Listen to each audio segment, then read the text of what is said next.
Oi, pessoal. Espero que vocês estejam bem. Nessa aula, nós vamos começar o estudo da integral definida. Vamos ver alguns conceitos importantes de como que surgiu. Ela também é chamada de integral de rima. Vem comigo. Então, a gente vai considerar uma função real, que eu estou chamando de f de x, e essa função, ela é contínua dentro de um intervalo aí AB. Então, aqui eu tenho A, B, e notem que aqui a gente tem uma função contínua, certo? Aí, o que eu vou fazer? Dentro desse intervalo, eu vou criar algumas partições, que são umas partes desse intervalo, tá? Para esse primeiro valor, eu vou chamar isso aqui de x0, vou chamar esse próximo aqui de x1, vou chamar o próximo aqui de x2, assim sucessivamente, até chegar no último que eu vou chamar de xn. Então, eu tenho aqui n partições, certo? Aí, pessoal, o que a gente vai observar nesse gráfico é o seguinte: cada subintervalo que foi criado aqui, por exemplo, de x0 até x1, de x1 até x2, x2 até x3, aí eu tenho o último intervalo que é de um xn-1 até esse xn. Esses intervalos, eles têm tamanhos que eu vou chamar de ΔXi, de modo que o tamanho desse intervalo é definido por um valor de xi menos o seu antecessor, que é xi menos 1, tudo bem? Vamos considerar agora alguns valores de C que pertencem a cada um desses subintervalos. Então, eu vou dizer que um C de I pertence a qualquer intervalo que eu estou chamando de xi menos 1 até um determinado xi. Por exemplo, gente, eu estou falando aqui do x0 até o x1. Vamos supor que o nosso primeiro C, que eu estou chamando de C1, esteja aqui. Aí, vamos supor que o C2 esteja aqui, e assim sucessivamente, tá? Então, observem aqui o seguinte: a posição desses Cs pode ser mais próxima do x0 ou mais próxima do x1 ou aqui no ponto médio, isso daí não vai interferir em absolutamente nada. Então, agora o que eu vou fazer? Em cima aqui da curva, eu vou traçar a imagem para cada um desses Cs que eu estou representando. A imagem de C de 1 está aqui em cima, é uma FC de 1, que é o Y correspondente, né? Para C2, eu tenho essa imagem, que é a f de C2, e se eu tivesse continuado o meu desenho, eu teria vários valores para C, sempre considerando C dentro das partições que a gente desenvolveu, tá certo? Agora, olha só que interessante, nós vamos trabalhar mais ou menos uma ideia intuitiva do que seria a área abaixo dessa curva que está representada aqui pela função f de x, né? Só que não existe uma fórmula específica para ela, porque eu tenho essas curvaturas. Se a gente tivesse aqui simplesmente um retângulo, era fácil de calcular a área, que era a base vezes a altura. Se essa função representasse um triângulo, eu faria base vezes altura dividido por 2. Se eu tivesse um trapézio, se eu tivesse ou qualquer outro tipo de função que desse para dividir em retângulos, triângulos, que são formas geométricas conhecidas, a gente poderia fazer isso. Então, a princípio, o que eu faço? Eu pego essas partições que foram definidas e vou traçar retângulos que estejam aqui, ó, nessa curva, de modo que a altura de cada retângulo vai coincidir aqui com a imagem desses Cs que a gente definiu, tá? Então, olha só. Então, o primeiro retângulo, ele vai ter uma base que vai desde x0 até x1, vou fazer aqui, e ele vai ter uma altura que corresponde à imagem de C, que é o que eu chamei aqui de f de C1. Então, nós temos um retângulo mais ou menos assim. Fazendo desenho à mão livre não é tão simples, não. Mas então, imaginem o seguinte, gente. Eu tenho uma área aqui, ó, abaixo dessa curva branca, dentro desse intervalo, né? Observe que tem um espaçozinho aqui sobrando em termos desse retângulo. Então, aqui vai ter um excesso dessa área. Porém, se a gente continua fazendo isso nos outros subintervalos, olha o que acontece. O próximo retângulo, ele vai ter uma base que vai variar de x1 até x2. Então, a base dele tá aqui. E ele vai ter uma altura que corresponde à imagem de C2. Então, observe agora que esse retângulo último que eu desenhei, faltou um pedacinho da área aqui em cima, olha, com relação à curva. Então, observe que ora a gente vai ter alguns excessos, ora a gente vai ter algumas faltas. Então, no final das contas, uma acaba compensando a outra. E assim, eu continuaria fazendo retângulos dentro dos subintervalos até chegar o final do intervalo termina aqui em B, que é o xn. A ideia é o seguinte: se eu fizer o somatório de todas as áreas dos retângulos que apareceram aqui, eu vou ter uma coisa bem aproximada aí da área que está abaixo dessa curva que nós estamos chamando de f de x. Porém, vamos analisar um negócio legal. Então, o que que eu vou fazer? Eu vou pegar retângulos agora com as bases bem pequenas. Olha o que acontece. Vou ter aqui o primeiro retângulo, o segundo, o terceiro. Eles não precisam ter bases com o mesmo tamanho, tá?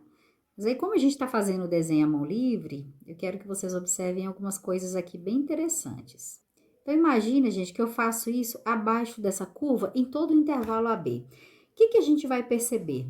Que se eu pegar agora a área de cada um desses retângulos e fizer um somatório, eu vou ter uma aproximação muito maior em relação à área que está abaixo dessa curva. Basta a gente comparar esses dois gráficos. Olha, aqui no primeiro, observe que aqui houve uma sobra de área aqui desse retângulo que não está abaixo da curva.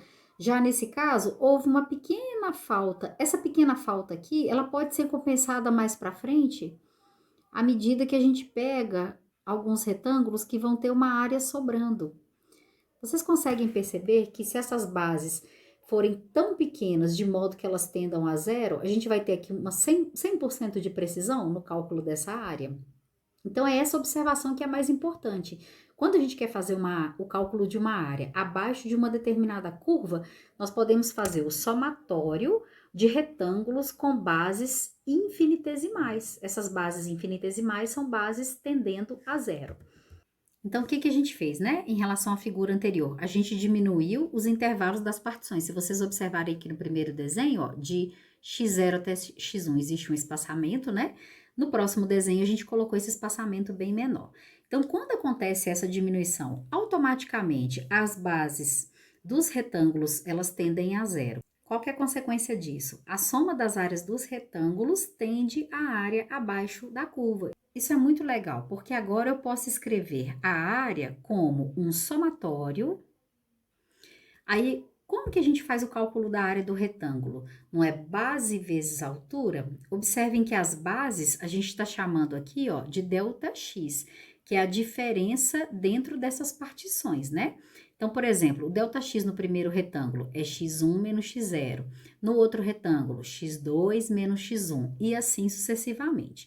Então, eu posso dizer que vai ser um somatório dessas bases, que eu estou chamando de ΔXi, multiplicado pela altura. O que que seria a altura?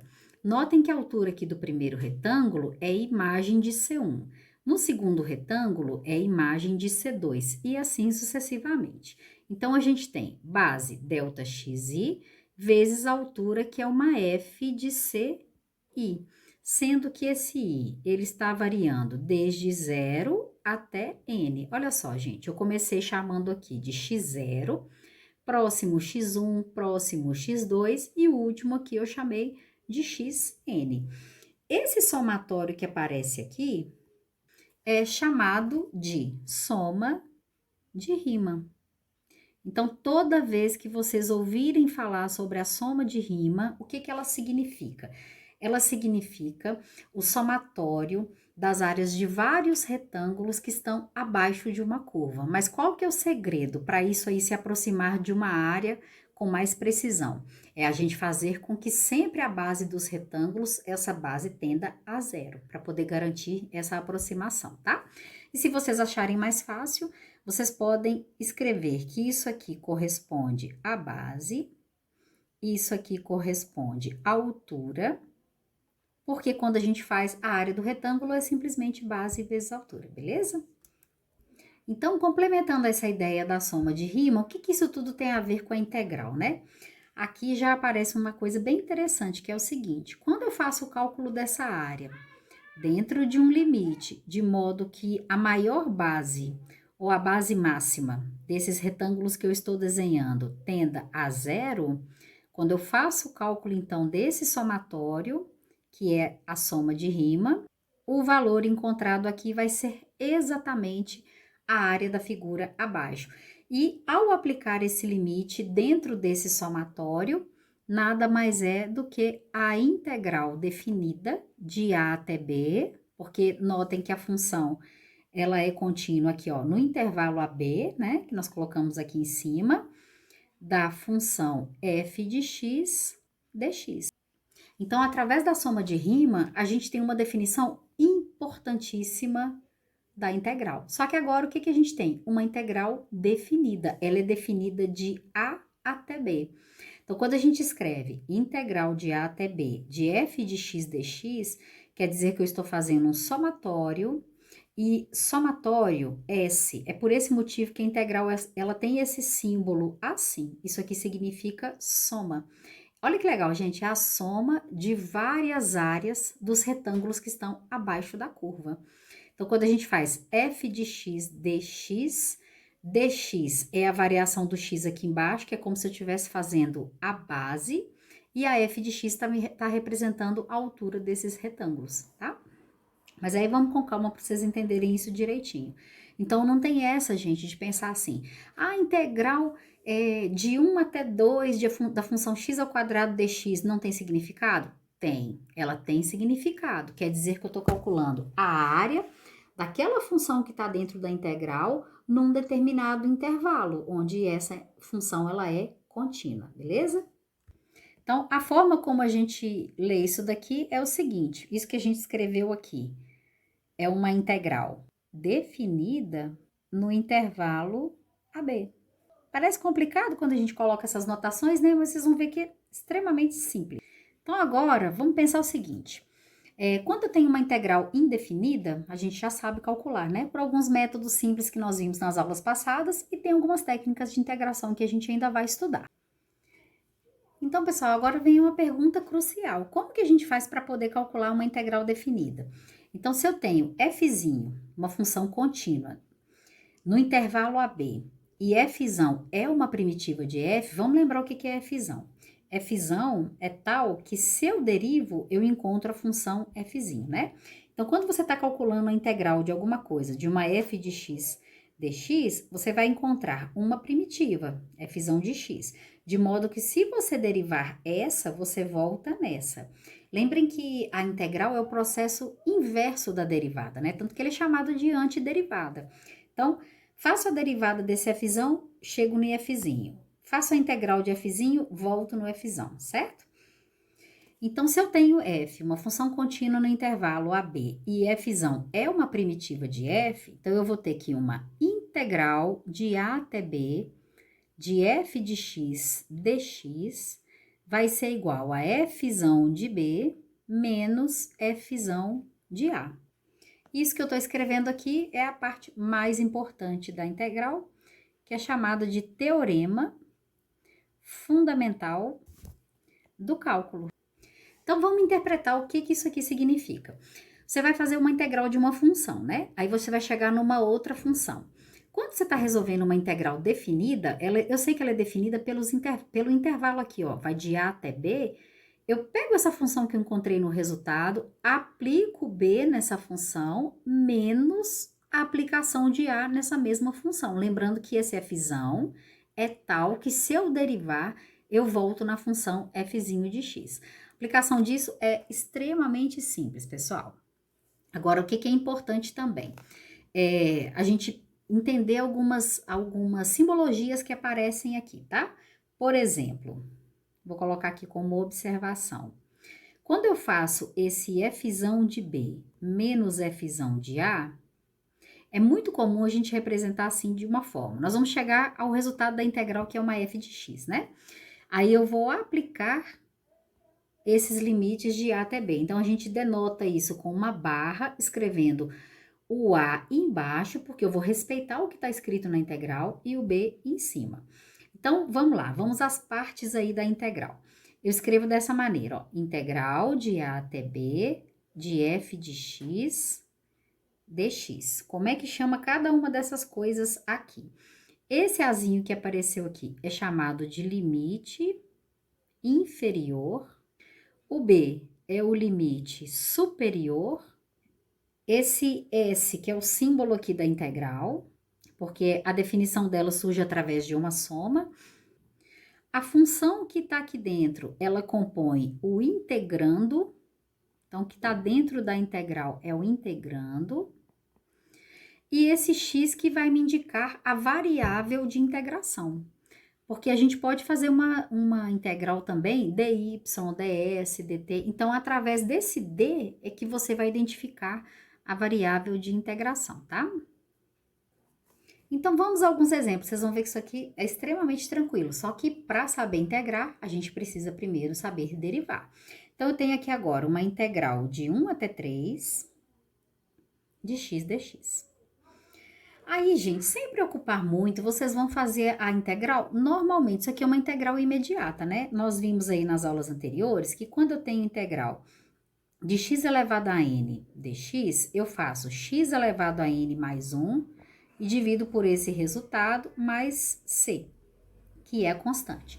Então, se eu aplicar isso aqui, observem que eu tenho x elevado a 1. Então, daqui vai sair x elevado a 1 mais 1 sobre 1 mais 1. Nas próximas, a gente já vai fazer isso aqui direto, mais c.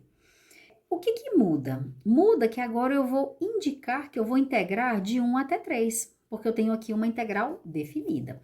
Então, ficaria assim, ó, que é igual a x ao quadrado dividido por 2 mais c, e vou aplicar isso daqui de 1 até 3, que são os limites de integração. Bom, vamos lá para o teorema fundamental do cálculo. Eu acho a função primitiva que é o fzão. Eu já achei fzão, gente, x ao quadrado sobre 2 mais c. Aí, o que que eu faço agora? Eu aplico os limites de integração. Muita atenção, meninos. Eu vou aplicar primeiro o b, que é o limite superior, menos a aplicação do a, que é o limite inferior. Então, esse 3 e 1 que aparecem aqui, eles vão entrar na variável que eu estou integrando. E essa variável é o x. Então, ela vai entrar simplesmente aqui, ó. Então, quando eu faço o fzão de 3, o que que seria? 3 ao quadrado sobre 2 mais c, pronto, apliquei. Menos, esse menos vem aqui do teorema, tá? Dessa definição. Agora, eu vou fazer a aplicação do 1, onde aparece a variável x. Então, vou abrir no colchete aqui, vou fazer 1 elevado ao quadrado sobre 2 mais c. E aqui, agora, é só tomar cuidado aí com os sinais, tá? Para não cometer nenhum erro. 3 ao quadrado, 9, então vai ficar 9 meios mais c. E aqui, menos 1 elevado ao quadrado é 1 sobre 2, então menos meio. E esse menos com c vai sair menos c. Observem que a constante, ela some. Então, agora eu tenho simplesmente 9 meios menos 1 meio, que é a mesma coisa que 8 meios, que é a mesma coisa que 4. Então, o que eu encontro quando eu faço uma integral definida é um número. Quando eu faço a integral indefinida, eu encontro uma função. Aqui não, aqui a gente encontra um número. Notem que essa constante ela foi cancelada. Então, eu vou resolver de uma outra maneira aqui, que é uma maneira mais rápida para vocês perceberem. Se eu estou fazendo integral de 1 a 3 de x dx, então, eu vou aplicar a técnica da integração, né? Que é x ao quadrado sobre 2. Não preciso colocar a constante c.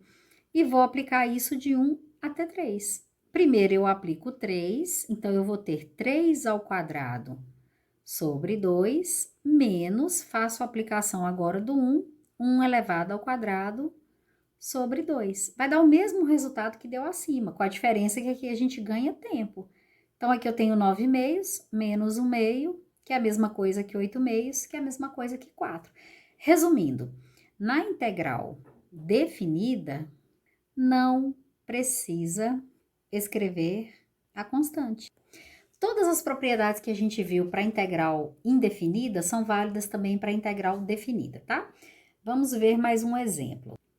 Agora, eu vou fazer integral de 0 a menos 1. Não tem problema, gente, o maior número ficar embaixo, o menor número ficar em cima, ou vice-versa. Vocês prestem atenção aí nesses limites, tá?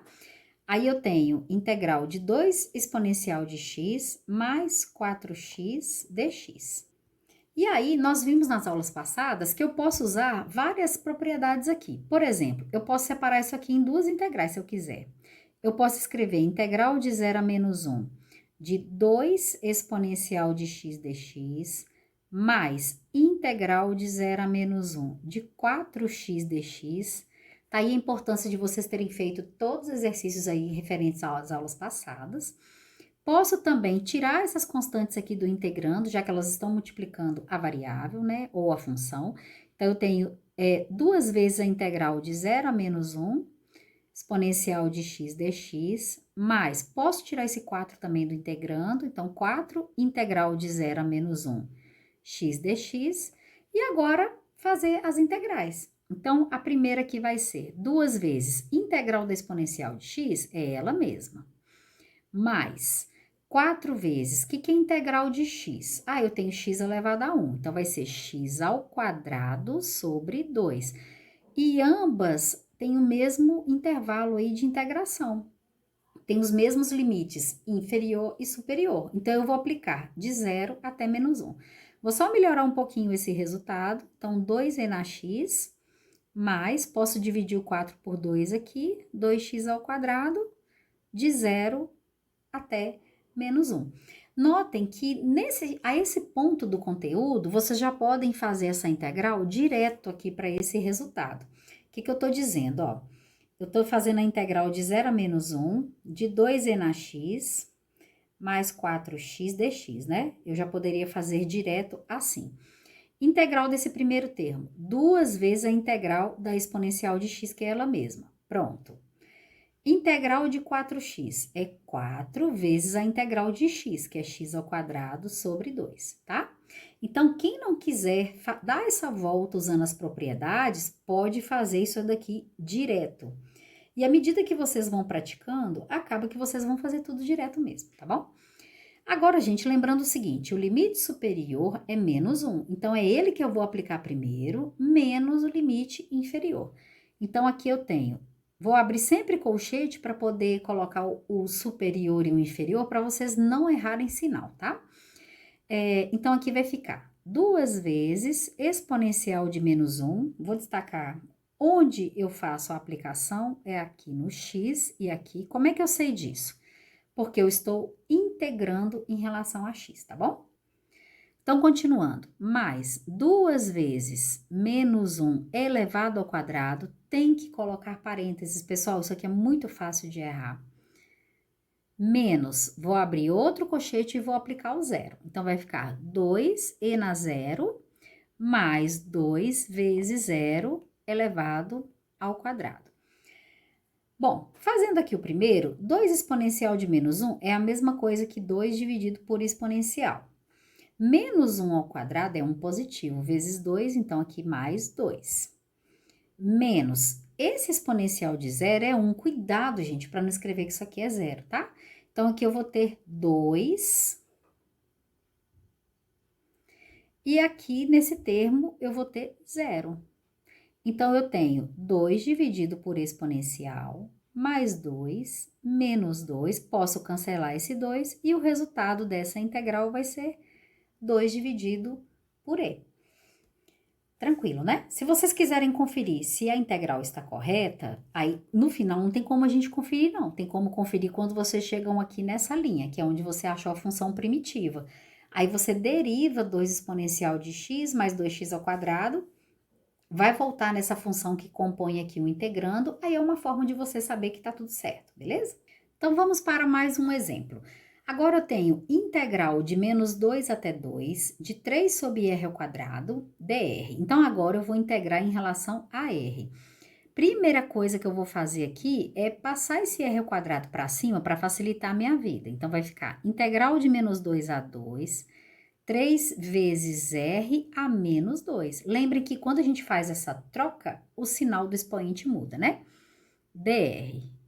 Posso também tirar esse 3 do integrando, ou já posso fazer integral direto, depende daí do nível que vocês já estão. Então, eu tenho 3 vezes integral de menos 2 a 2, de r elevado a menos 2, dr. 3 vezes. Aí, o que eu faço agora? Eu somo uma unidade no expoente, aqui eu vou fazer passo a passo, e divido por este resultado.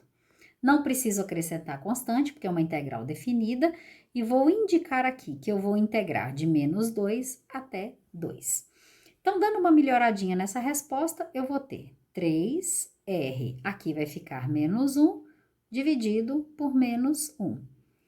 3 positivo com o negativo, o resultado vai ficar menos 3, r a menos 1, que é a mesma coisa que menos 3 dividido por r. Tudo isso de menos 2 até 2. Então, agora nós vamos aplicar os limites de integração. O limite superior primeiro, que é o 2, então vai ficar, vou abrir um colchete, menos 3 dividido por 2, fechou, menos, faço a aplicação agora do menos 2. Sempre fazendo a aplicação em cima da variável de integração, que nesse caso é R. Então, eu vou marcar ela aqui, tá? Vamos criar esse hábito para vocês, até vocês se acostumarem. Então, já fiz a aplicação do limite superior, né? Substituindo 2 aqui. Agora, eu vou substituir o limite inferior. Então, vai ficar menos 3 dividido por menos 2. E agora, nós vamos, com cuidado, trabalhar esses sinais. Então, menos 3 meios, menos. Aqui, essa fração ela vai sair positiva. Menos 3 meios com menos 3 meios dá menos 6 meios, que é a mesma coisa que menos 3. No próximo vídeo, a gente continua com mais alguns exemplos, ok?